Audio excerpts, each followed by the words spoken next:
Going to start now, everybody. So tonight's going to be a little bit shorter at Mirz Hashem than Monday night, even though halacha is not as in depth as what we're doing now. I'm just going to share the screen. That way we're all on the same page, and then we'll start. Does everyone see the screen? Yeah, everyone has the screen up. Yeah. Okay. So just a little bit of background on the choice of the inyan. So obviously we chose a halacha shir for one night, and Erev Shabbos is going to be the parsha inyan. So the mila of learning the Rambam, actually I spoke to the Shiva or Meir Stern about it for a while, is we were able to inculcate a lot of different concepts, both in depth, both in Yani Musar, both in any Yedias. So the Rambam obviously has a lot inside of it, and that was the choice of choosing the Rambam. Often when people learn Sfarim, they skip the Hakdama. I myself have been guilty of that many times. It's peculiar to me because if the Rambam himself put time into writing a Hakdama, so presumably it behooves us, and if it took his time to write it, so it behooves us to learn it as well. So a lot of Sfarim Hakdamas, it's skipped over. There's a lot of beautiful Torah written in Hakdamas. So I thought we would try to start with the Hakdama of the Rambam and eventually segue into the Rambam himself and his words in Yad HaChazaka. So we'll see what Mirz Hashem we can accomplish together. Just a little bit of background. Obviously, it's not a history lecture, but the Rambam was born in the 1100s in Spain. He ended up moving to Egypt towards the end of his life. That's where he was nifter. So he combined a lot of different of the minhagim of Sfard. The Messiah of the Rambam, he learned primarily from his father. His father was a Talmud of the Rimagash, and the Rimagash was a Talmud of the Rif. So the Rif was really one of the first primary codifiers of halacha on Pesachim in Spain and Sfard. Then went to the Rimagash, and the father of the Rambam learned by the Rimagash, and the Rambam himself has that Messiah. So the Messiah of the Rambam goes pretty far back, and of course the Rambam is critical to everything that we do. It's also interesting just to note before we start the Hakdama, many of the works of the Rambam were actually written in Arabic. His Parashah Mishnayos was written in Arabic. A lot of his other Sfarim were written in Arabic. He wrote them. Mar Nevuchim was certainly written in Arabic. Were written for the tzarich of his Kihila and Klal Yisrael. It's interesting to note that the Yad HaChazaka, which we're learning now, right, we call Mishnah Torah, was actually written by them in Lashon HaKodesh. So it's a direct work of the Rambam. It's not a translation. And obviously the advantage of a direct work from the Rambam is that every single diuk that we make, every single extra letter, of course we're always medayik all the works of the Rambam, but especially in the Yad HaChazaka and the Mishnah Torah, we have an extra advantage that it was written for the Rambam by himself. One more note before we get into the Hakdama. It's called Mishnah Torah. We don't call it Mishnah Torah. You're not going to see anybody quoting over the Mishnah Torah says. They say the Yad HaChazaka. Explanation I heard once was that we'll see in the Hakdama later that the Rambam himself writes that once I have written Mishnah Torah, all you need is a Torah, meaning a Torah Shadachsav, and all you need is that and my work called Mishnah Torah. It's a repetition of Torah. Obviously, that's not our Messiah, right? We learn all of Torah Baal Peh through Mishnah, through Gemara. There's a lot of Inani Musar and Midrashim. I heard the Shiva Rabbi Stern ask what happened to all the Midrashim and all the Sifras and the Sifris that the Rambam doesn't include. What happened to all of those? I'm not getting into that now. But the Rambam himself, who called his Sefer Mishnah Torah, so obviously it just behooves us to understand that the Fiat Ramak upon him, everything is Nichlal in Mishnah Torah, so it's something critical to learn. And I thought maybe as a segue, that's the first line of the Rambam. Before even the Hakdama, he puts in one pasuk, Azlei Eivosh Bahabiti El Kol Mitzvah. The first line of the Rambam, my number one on top. I will no longer be embarrassed when I look at all of your mitzvahs. And the simple explanation of that line in the Rambam is that because he includes every single mitzvah in Mishnah Torah, and all you need is a Torah Shabbasav and a Rambam, so consequentially, when you finish learning Mishnah Torah, one will no longer be embarrassed when he looks at all mitzvahs because he will have explanation in all the mitzvahs. Okay, that's just a possible explanation in that line. Okay, so Mishram together, everybody said we'll start the Rambam. Of course, if you want to ask in, feel free to ask in. Tonight we're going to focus on the first few lines of the Rambam. Hakdama, it will go faster in some places in the Hakdama. We should eventually get to Yisei Torah at the right time. The Rambam says in the Hakdama like this: Kol ha-mitzvahs shenisnu lo Moshe b'Sinai b'perusha nisnu. All of the mitzvahs that were given to Moshe at Sinai were given with their explanations. Shenemar ve'ena lecha es luchos ha'even v'haTorah v'hamitzvah. The pasuk says, "I will give you the luchos ha'even, I will give you Torah, and I will give you mitzvah. Torah zu Torah shebechsav. Torah means the written Torah, of course, the Sefer Torah. V'ha mitzvah, what is mitzvah? Zu perusha. The mitzvahs are the explanation of the Torah. V'tzivanu la'asais ha'Torah al pi ha'mitzvahs. We were commanded to do the Torah based upon the mitzvahs. U'mitzvah zu hiya nekras Torah shebal peh. And the mitzvah is called Torah shebal peh. So obviously, it's very difficult to understand what is Rambam, what's the kavan of the Rambam. A mitzvah is not a Torah shebal peh. A mitzvah is an action, right? We are mitzvah, we are commanded to do a mitzvah. We put on tefillin, we put on tzitzis, we daven. In Torah, there's a 613 mitzvahs that we do. Some are assays, some are lois assays, but mitzvahs are primarily actions. So it's hard to understand what does the Rambam mean that a mitzvah is the perush of the Torah. So hopefully we'll get to that understanding in a minute. Parenthetically, other Mefarshim, the Rashi and Shabbos, learned this medrash that the Rambam is quoting differently, but that's the way the Rambam learns it. So you have Torah, which is the written Torah, and you have the mitzvahs, which are the explanation of the Torah. So before we get to that, we're going to digress for a minute and understand the first line of Rambam. The first line of the Rambam says that all of the mitzvahs at Har Sinai were given with their explanation. So really, that's a big machlokes in Gemara, machlokes Amoraim, the Gemara in Zvachim, Daf Kuf Tesvav Amud Beis. It's also Gemara in Chagiga. It's also Gemara in Saita, or the arrow at the bottom points to where we are. Rabbi Shmuel Omer, Klalais Namru B'Sinai. When the Torah was given to Moshe at Har Sinai, it was not given with all of the explanations of the Torah. It was given as general rules, general klalim, general concepts.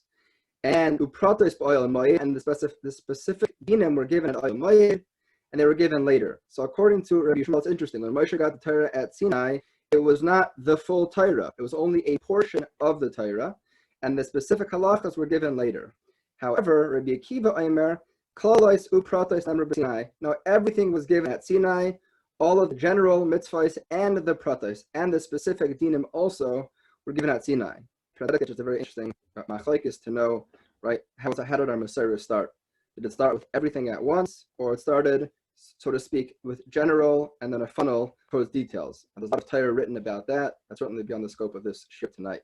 So the Rambam paskins, a lot of Rishonim, like Rabbi Akiva, the Torah was given entirely, in its entirety at Sinai. And that's what it means. Just go back to the top a minute to look at Rambam inside, that they were given biperusha nitnu. They were given with their explanations.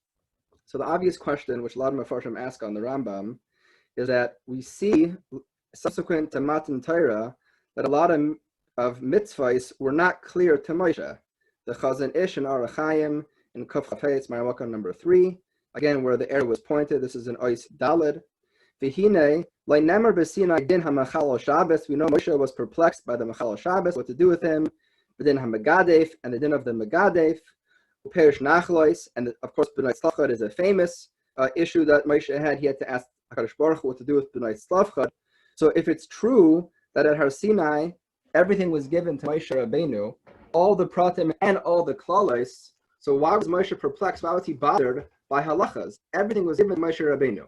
That's the kasha of the Chazon Ish, a very simple shaila. Of course, according to Rabbi Yishmael, just to keep the cheshbon, it's not a question. Moshe didn't get everything at Har Sinai.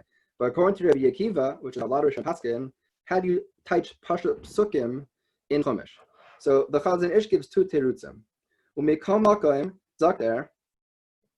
Einai chas mitarag mitzvos b'Sinai b'shvil zeh she'eina elo protei dinim.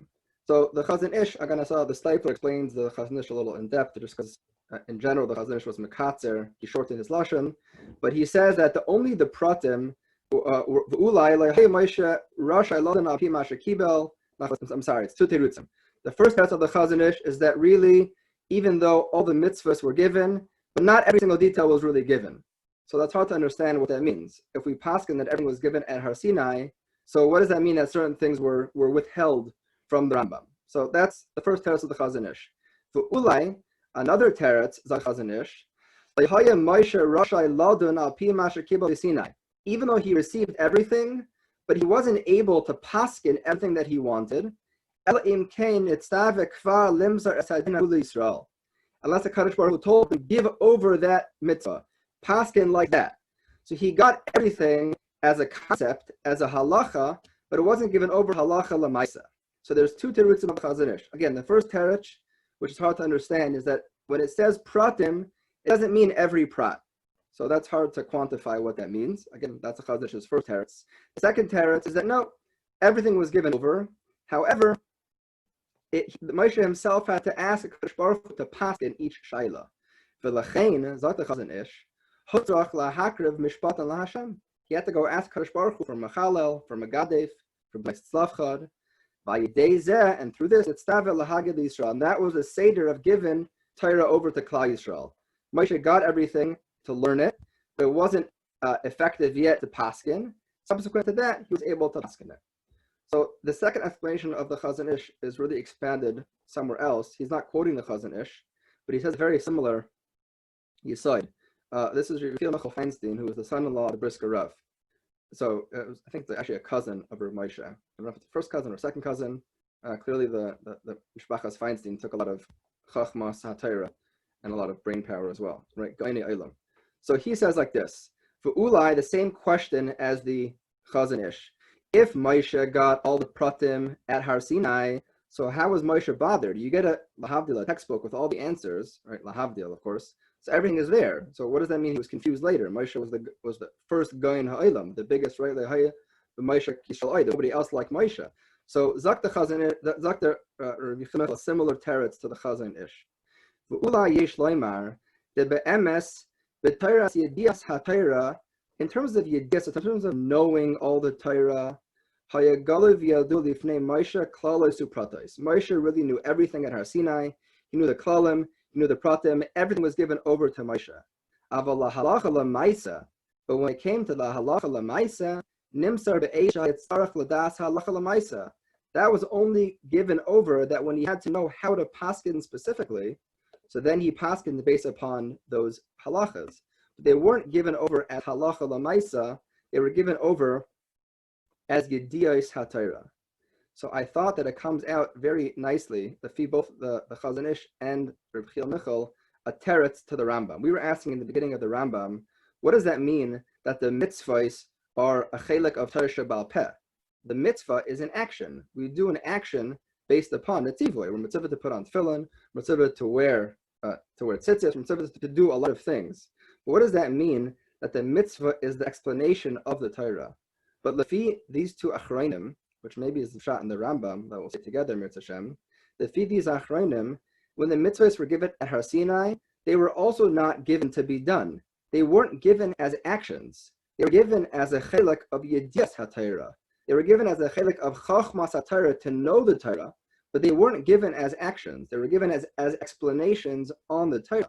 And that's why the Rambam says, we'll scroll back to the top for a minute, that's why the Rambam says that the mitzvahs were called Perushan. They're the explanation of the Torah, because when they were given at Har Sinai, they were not given to us to act upon. They were given to us only as Yediyas HaTorah, and only later did they also inculcate the factor and the faction of us doing mitzvahs as actions, and not only as Yediyas. Okay, it's a little bit of a hard concept to understand, but I happen to think it's very meduyik in Rambam, this explanation. Now, based upon this Rambam, I saw from Moshe Shapira in Afikei Mayim, he explains a similar concept to what we're saying now, and something that I think we can take home when we perform mitzvahs. So again, this is Moshe Shapira in Afikei Mayim Zatzal. He says like this. He says that the Rambam is mechana, kind of towards the mitzvah, towards the middle, mechana mitzvah b'shem perusha, that a mitzvah is explanation. V'hainu shahashem mitzvah meira sheyesh b'kiyuma mishum perush shel divrei Torah. When a person fulfills a mitzvah, he is not just fulfilling the mitzvah of tefillin. He is not just fulfilling the mitzvah of talis, not just fulfilling the mitzvah of Shabbos. He is fulfilling an explanation and a fulfillment of divrei Torah themselves. It's not like I learn Torah and then I do mitzvahs, and of course I have to learn to do mitzvahs, otherwise I'm just going to do monkey acts. But when I do a mitzvah, it is a chelek and a mitzaref to the asiyas and the limud haTorah. And that's what he means, that the mitzvahs are not just actions, but they're explanations of the Torah. So Rabbi said it's a little bit of a deep concept, but I think we take it home. It comes out that when we do a mitzvah, besides just the action that we do, and every mitzvah, of course, has its own schar and its own madregas that a person can attain, Of course, if he does it properly, it's even better, etc. But a mitzvah, when you do an action, you're connecting over to when Torah was given at Har Sinai. Every mitzvah has a connection to Har Sinai because it's an explanation of Torah Shebechsav.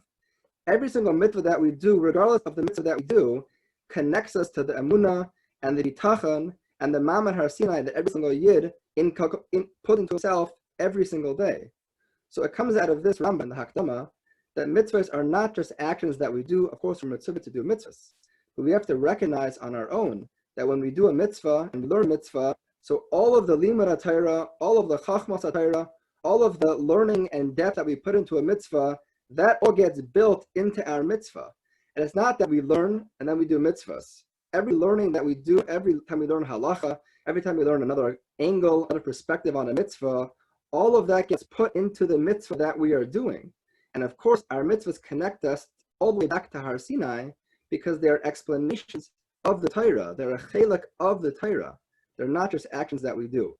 Okay, Rabbi, I hope that we got a little bit more of a depth of mitzvahs in general. It was the Hakdama of the Rambam. And Mr. Shem, next week, we'll continue on to the Hakdama. I hope that you all enjoyed. If you have any questions, feel free to ask in, or you can text or call me later. Have a great night. Oh, yeah. Thank you very much. Shkaya, Rabbi. No problem, Morty. Good to know. Yeah. Thank you very much.